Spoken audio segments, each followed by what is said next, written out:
faut-il savoir avant d'aller en Thaïlande? Dans cette vidéo, je vais t'expliquer tout ce qu'il faut savoir avant ton prochain voyage en Thaïlande. Installe-toi confortablement. Allons-y, c'est parti.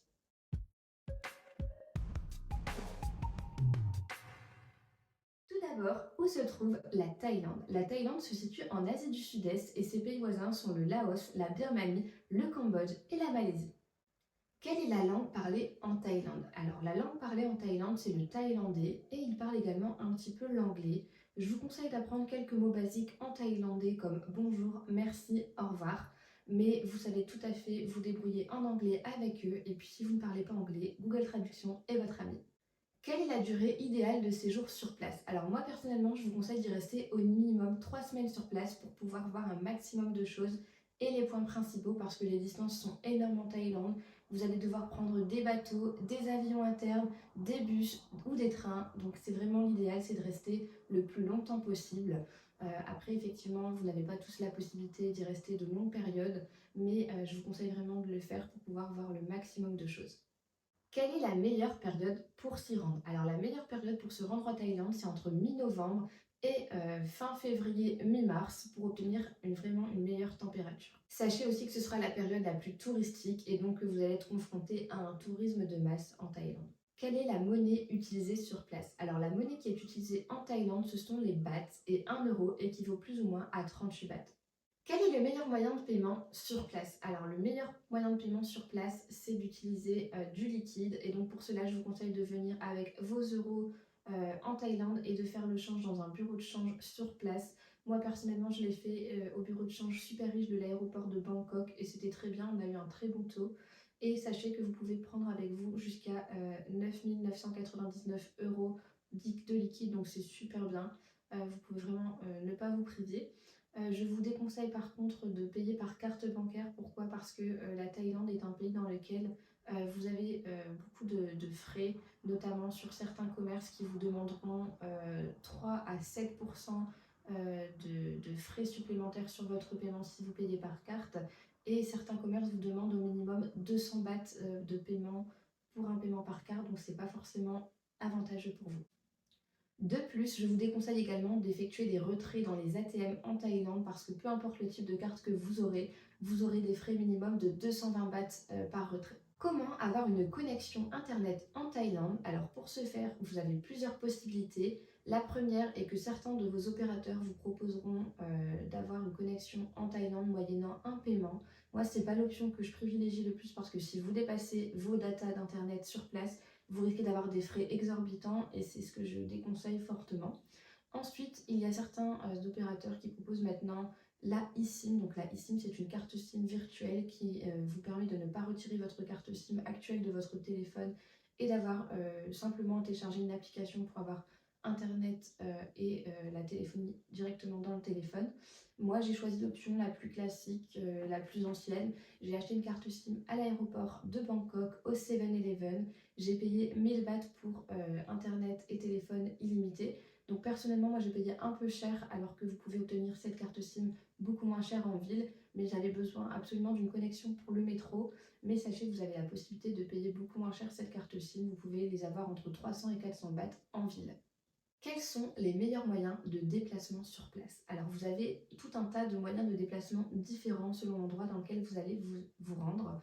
En ville, vous avez la possibilité de louer des scooters, de prendre des taxis, de prendre des Bolt, de prendre des Grab, de prendre des tuk-tuk. Donc ça, vous avez vraiment une possibilité énorme en termes de transport. Le moins cher, ça va être de louer un scooter, mais pour ça, je vous conseille vraiment d'avoir le permis international avec le permis moto qui l'accompagne parce que si vous avez un accident de scooter et que vous n'êtes pas en règle, vous aurez des frais exorbitants de frais médicaux à payer et aucune assurance ne prendra en charge votre accident.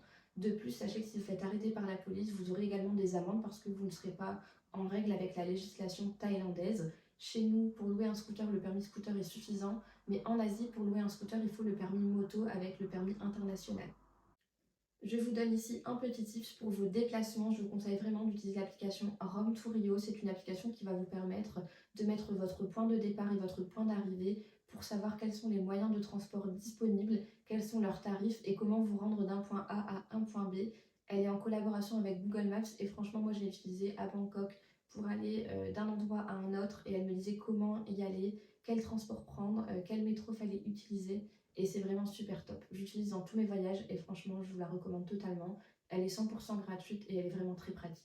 Si vous avez l'intention de louer un scooter, je vous conseille de faire très attention aux arnaques à la caution. Je vous conseille de prendre des vidéos avant la location pour voir l'état du scooter parce que ça arrive dans certains pays où vous louez un scooter et qu'ensuite, quand vous le restituez, ils vous disent que vous avez abîmé le scooter, mais si vous n'avez pas fait de vidéo ou de photos avant, ben, vous devrez payer la caution alors que vous n'êtes pas responsable des actes qui ont été apposés sur le scooter. Je vous déconseille également de laisser votre passeport original en caution parce que si vous avez un souci, vous allez avoir du mal à récupérer votre passeport. Je vous conseille plutôt à la place de donner une copie ou alors de payer la caution directement en espèces avec une preuve de reçu évidemment. Je souhaiterais également vous mettre en garde contre une pratique utilisée dans pas mal de pays, c'est le fait de ne pas allumer le metteur, donc le compteur du taxi. Donc pas mal de taxis dans plein de pays fonctionnent comme ça. Ils refusent simplement d'allumer le compteur. Et en fait, s'ils refusent de l'allumer, c'est simplement parce que vous allez payer au final plus cher en le laissant éteint qu'en l'allumant. Donc si jamais ils font ce genre de pratique, je vous conseille de sortir du taxi et d'en prendre un autre tout simplement. Certaines autres pratiques utilisées également par les taxis, c'est le fait de vous dire qu'un temple est fermé lorsque vous voulez le visiter pour vous conduire dans un autre temple qui est beaucoup plus loin dans la ville. Ça va leur permettre d'avoir une course qui va leur coûter plus cher et donc pour eux c'est plus avantageux mais pas pour vous. Et au final, ce temple en question n'était pas fermé, donc je vous conseille vraiment de faire attention à ça. Après, sachez que ce sont des généralités. Moi, personnellement, je n'ai pas été confrontée à beaucoup de tentatives d'escroquerie sur place. De toute façon, c'est dans tous les pays pareil. Il faut juste savoir quelles sont les choses auxquelles faire attention. Mais c'est pas un pays dans lequel vous allez forcément vous faire arnaquer, mais ce sont des choses à laquelle vous devez faire attention avant d'y arriver. Quel est le coût de la vie sur place? Alors la Thaïlande est un pays vraiment très peu cher lorsque vous voulez voyager avec un budget léger. La seule chose qui est impactante, c'est le prix du billet d'avion. Mais une fois sur place, vous pourrez vous loger dans des auberges de jeunesse, dans des hostels ou dans des hôtels pour un prix très raisonnable. Il faut savoir que tout ça va dépendre aussi de vos habitudes de voyage. Si vous avez l'habitude de manger dans des restaurants, ça va forcément vous coûter plus cher. Si vous voulez voyager dans des 3 ou 4 étoiles, ça va être aussi plus impactant. Mais pour les voyageurs en backpack, donc en sac à dos, sachez que vous pourrez facilement voyager en Thaïlande pendant une très longue durée pour pas trop cher si vous êtes raisonnable. Quels sont les documents de voyage à avoir obligatoirement pour votre séjour en Thaïlande? Alors la première chose, c'est d'avoir un passeport valable en bon état pour la Thaïlande. Et également, lorsque vous arriverez à la douane, vous aurez donc un visa de 30 jours gratuit. Il faut savoir que si vous voulez rester plus de 30 jours, vous avez la possibilité de payer une extension de visa.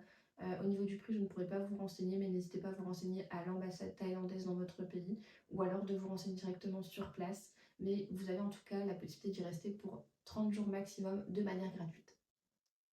Faut-il avoir des vaccins obligatoirement avant de séjourner en Thaïlande? Alors, aucun vaccin n'est obligatoire pour la Thaïlande. Je vous recommande tout de même d'être en ordre au niveau de vos vaccins chez vous en Europe.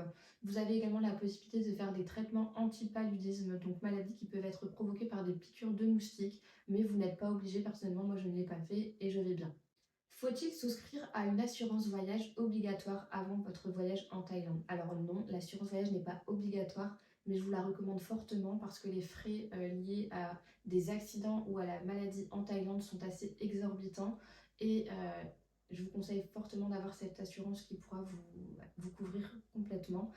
Si jamais vous avez une carte de crédit, n'hésitez pas à vous renseigner parce que la plupart des cartes de crédit proposent une assurance comprise pour les voyages. Est-ce que la Thaïlande est un pays safe pour les femmes qui voyagent seules? Alors oui, la Thaïlande est un pays safe pour les femmes qui voyagent seules. D'ailleurs, si c'est l'objectif, c'est d'avoir un tout premier voyage solo de femme, n'hésitez vraiment pas à aller en Asie parce que c'est vraiment un continent dans lequel vous avez vraiment très peu de problèmes. Je suis sortie à 3-4 heures du matin à Bangkok et je n'ai jamais eu un seul regard sur moi. Je n'ai jamais eu aucune remarque désobligeante. Honnêtement, c'est vraiment un pays hyper agréable pour voyager pour les femmes seules. Quelles sont les choses à faire et à voir sur place? Alors honnêtement, ici, il y a énormément de choses à faire et à voir sur place. Tout va dépendre de vos besoins et de vos envies. Je vous conseille de cibler vos objectifs, qu'est-ce que vous recherchez dans ce voyage, pour ensuite regarder quelles sont les destinations qui pourraient potentiellement vous intéresser et après de créer votre itinéraire en fonction de ça et surtout en fonction des distances parce qu'il y a des endroits qui sont très loin en termes de distance, donc ça il faut vraiment faire attention pour essayer d'optimiser un maximum votre itinéraire et ne pas perdre trop de temps dans vos transports. J'ai personnellement visité en 19 jours Bangkok, Phuket, Koh Phi Phi, Koh Lanta et Krabi. Et ce fut une très bonne expérience pour un premier voyage en Thaïlande. À refaire, je ferai cette fois-ci plutôt le nord de la Thaïlande et les îles au sud que je n'ai pas eu le temps de visiter comme Koh Tao, Khao Lat, Koh Lipe, Koh Samui et toutes les îles alentours qui me paraissaient très belles également. Alors j'aimerais aussi souligner le fait que j'ai pas forcément apprécié Phuket et Krabi. Ce sont des villes très touristiques, il y a des boutiques tous les 15 mètres. Franchement, c'était pas super agréable. À Krabi, par contre, j'ai beaucoup apprécié le fait d'aller sur l'île de Railay qui est juste à côté, à 15 minutes en longboat. Mais sinon, rester à Ao Nang ou à Phuket, c'était pas spécialement l'idéal.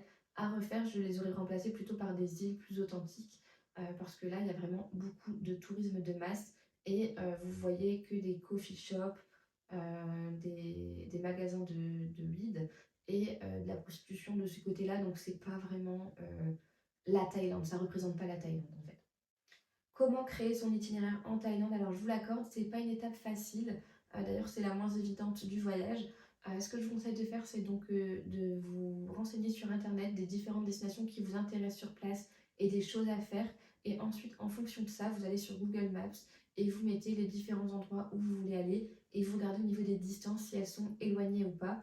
Et vous essayez de regrouper les endroits que vous voulez faire les plus proches possibles afin d'optimiser votre itinéraire. 3 choses à savoir avant d'aller en Thaïlande. La première chose très importante, il ne faut surtout pas mal parler de la famille royale en Thaïlande et encore moins en présence d'un Thaï parce que vous risquez une très grosse amende et vous risquez même l'emprisonnement. Il faut savoir également que la cigarette électronique est interdite en Thaïlande, donc je vous déconseille fortement d'en importer et d'en utiliser sur place parce que pareil, vous pouvez risquer d'avoir une grosse amende ou même l'emprisonnement sur place.